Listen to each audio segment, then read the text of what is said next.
Babar Azam, Mohammad Rizwan BBL में गए, BBL में क्या क्या हुआ, एक बहुत शोर मचा हुआ है इस बात पे। आप इस पूरे सिनेरियो को किस तरह देखते हैं? स्टीव स्मिथ और बाबर आजम के दरमियान जो हुआ, उसके बाद अगले मैच में दे वर फाइन, मगर मोहम्मद रिजवान को जिस तरह रिटायर्ड आउट करके बुलवा लिया गया, आप कैसे देखते हैं इस पूरे सिनेरियो को?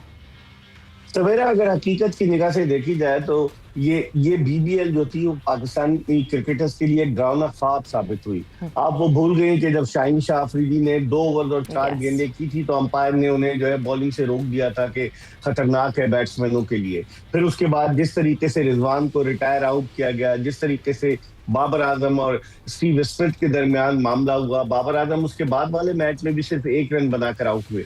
तो पाकिस्तान के ये तीनों स्टार्स, इनकी परफॉर्मेंस इतनी अच्छी नहीं रही। शाहीन अफरीदी तो चले अनफिट हो गए, वापस आ गए, रीहैब कर रहे हैं, लेकिन बाबर और रिजवान जो अपने जमाने के बेहतरीन खिलाड़ी कहलाते थे, उन दोनों की परफॉर्मेंस भी बड़ी मीडियोकर सी रही। और इतने पैसे खर्च किए सिडनी सिक्सर्स ने कि सबसे महंगे तरीन खिलाड़ी थे बाबर आजम, उनके नाम से उन्होंने एक स्टैंड भी बनाया, बाबरिस्तान, बड़ी हाइप क्रिएट की। लेकिन लगता यही है कि बाबर थोड़े दबाव का शिकार है।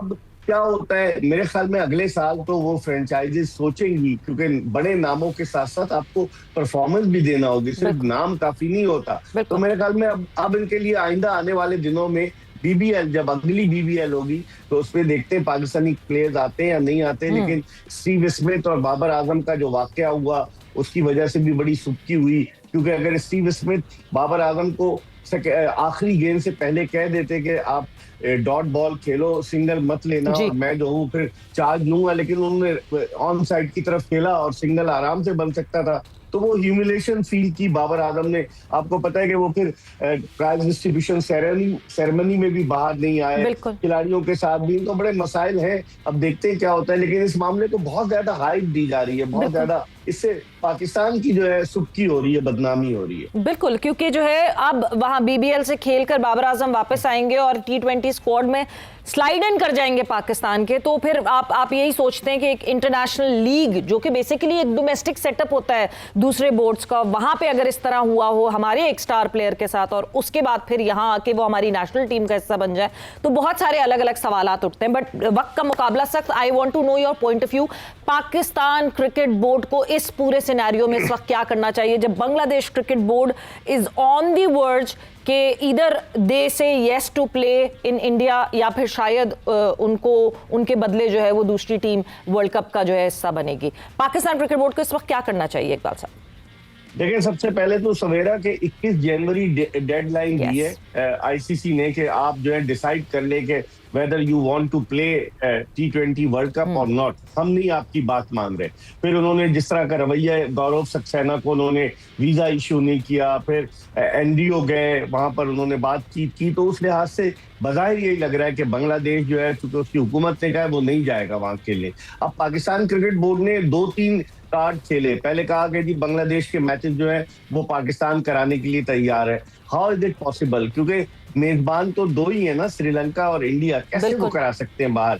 फिर उसके बाद अब पाकिस्तान, क्योंकि खुद ऑफिशियली आपने भी अपने इंट्रो में कहा, ऑफिशियली तो कोई नहीं आया, लेकिन अब ये खबरें चलाई जा रही हैं पाकिस्तान क्रिकेट बोर्ड की जानिब से कि बांग्लादेश को हम सपोर्ट करेंगे, अगर बांग्लादेश को बाहर किया जाता है तो हम भी जो है वो T20 वर्ल्ड कप नहीं खेलेंगे। और आज जो खबर, कल जो खबर आई थी उसमें यही था कि पाकिस्तान क्रिकेट बोर्ड के चेयरमैन मोहसिन नकवी ने पाकिस्तानी टीम की तैयारियों को रोक दिया है T20 वर्ल्ड कप के लिए। हालांकि हमें 29 जनवरी को पहला मैच खेलना है ऑस्ट्रेलिया के खिलाफ, जो अपनी होम सीरीज का, तो तैयारियां रोक दी गई हैं। ये किस जानिब इशारा है? क्या ये प्रेशर डालने के लिए है? अगर खुदा न खास्ता पाकिस्तान विड्रॉ करता है बांग्लादेश के मामले पर, तो पाकिस्तान कहाँ खड़ा होगा? वैसे ही पाकिस्तान की पोजीशन आईसीसी में इतनी अच्छी नहीं है। हम लोग कहते चले आ रहे हैं कि आईसीसी इंडियन क्रिकेट काउंसिल है, वो डोमिनेट कर रहे हैं। इतना प्रेशर बनने के बावजूद उन्होंने बांग्लादेश के लिए सरे तस्लीम खम नहीं किया है। तो इसका मतलब ये हुआ कि पाकिस्तान क्रिकेट बोर्ड को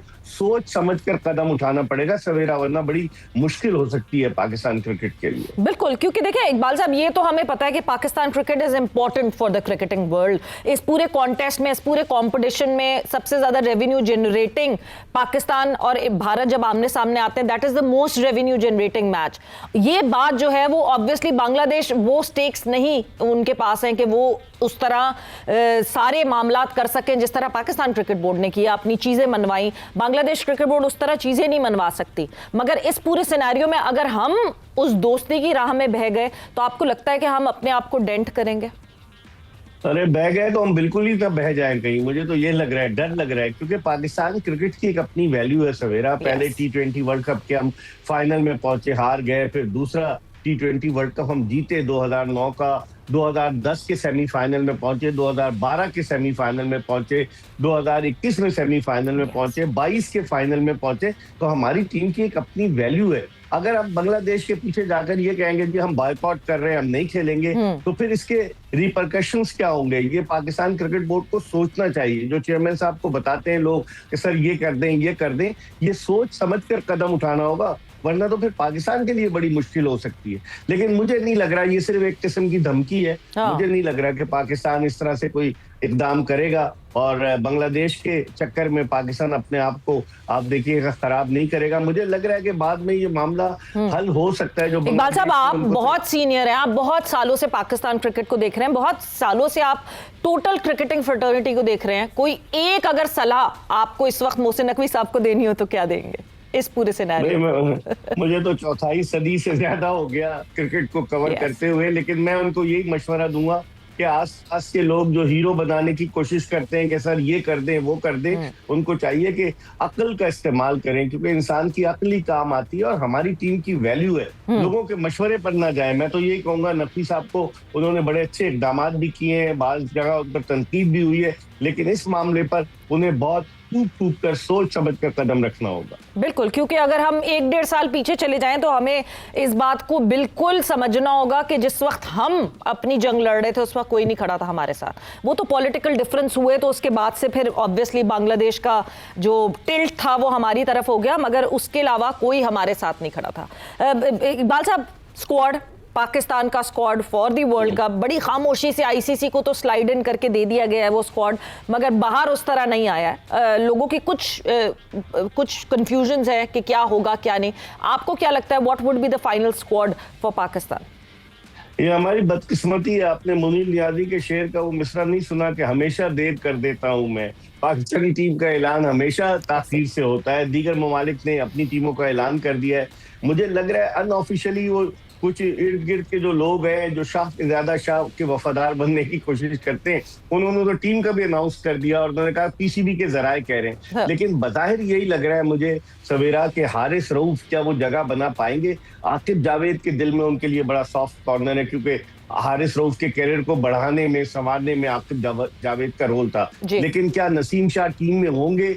बाबर आजम पर भी क्वेश्चन मार्क कुछ मंचलों ने उठा दिया कि जी बाबर आजम की फॉर्म अच्छी नहीं है, उनको ना रखें। और शायद यही वजह है, आप देखें श्रीलंका के खिलाफ पहले T20 में सलमान अली आगा 1 डाउन पर आए और फिर तीसरे T20 में भी 1 डाउन पर आए।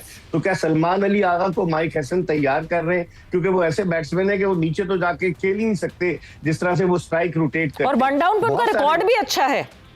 हाँ, उनका रिकॉर्ड अच्छा है, लेकिन टेस्ट और वनडे की बात करें ना, T20 में तो सलमान अली आगा ने नवंबर 2024 में अपना पहला T20 खेला, 2 मैचेस के बाद ही वो कप्तान बन गए। तो अब आप खुद सोचेंगे, बात जगहों पर पाकिस्तान को जो है कॉम्प्रोमाइज करना पड़ेगा। आपके पास 3 ओपनर है, फखर जमान को आपने रोलिंग स्टोन बनाया हुआ है, कभी उसको 5वें, कभी चौथे, कभी छठे में भेजते हैं। फिर आपके पास रेगुलर विकेट कीपर नहीं है, ये सोचना पड़ेगा। तब आप बिल्कुल आप सही कह रहे हैं। देखिए, रेगुलर विकेट कीपर आपने 3 विकेट कीपर खिलाड़ियों के नामों के आगे विकेट कीपर रख दिया। Usman Khan hard hitting batsman है, प्रॉपर विकेट कीपर नहीं है। Khawaja Nafay proper wicket keeper नहीं है, हमने देख लिया तीसरे T20 में। और साहबजादा फरहान तो ओकेजनली विकेट कीपिंग करते हैं। और ये जो शादाब खान एडन हो गए अभी आखिर में बिल्कुल आते हुए, इनको कैसे बैलेंस करेंगे इकबाल साहब? ये माइक हसन की बड़ा सॉफ्ट कॉर्नर है शादाब खान के लिए। उनकी अंडरस्टैंडिंग भी बड़ी अच्छी है। इस्लामाबाद यूनाइटेड को जब उन्होंने जितवाया PSL को, तो बड़ी उनके साथ एक कोहेजन टाइप का है। तो मुझे लग रहा है कि ये माइक हैसन की वजह से आए शादाब खान, और आकर उन्होंने परफॉर्म भी किया है। अब आप कितने स्पिनर्स ले जाएंगे? अबरार अहमद है, मोहम्मद नवाज है, शादाब खान है, फिर उसके अलावा साइम अयूब भी स्पिन कर लेते हैं। बर्फ गिरती है तो बेचारे मुसलमानों पर उस्मान तारिक ना बाहर हो जाए, जो T20 में हैट्रिक करके ही टीम से बाहर है। तो बहुत सारे सवालात हैं। हम ये सोच रहे हैं अब क्या करते हैं, अब देखना होगा आइंदा आने वाले दिनों में पाकिस्तान का 15 रुकनी स्क्वाड क्या होता है। बिल्कुल, और ये सोचेंगे 30 प्लस T20s खेलने के बावजूद अभी तक हम सोच रहे हैं कि क्या होगा और क्या नहीं होगा। बट इकबाल साहब, थैंक यू, बहुत बहुत शुक्रिया आपके टाइम का।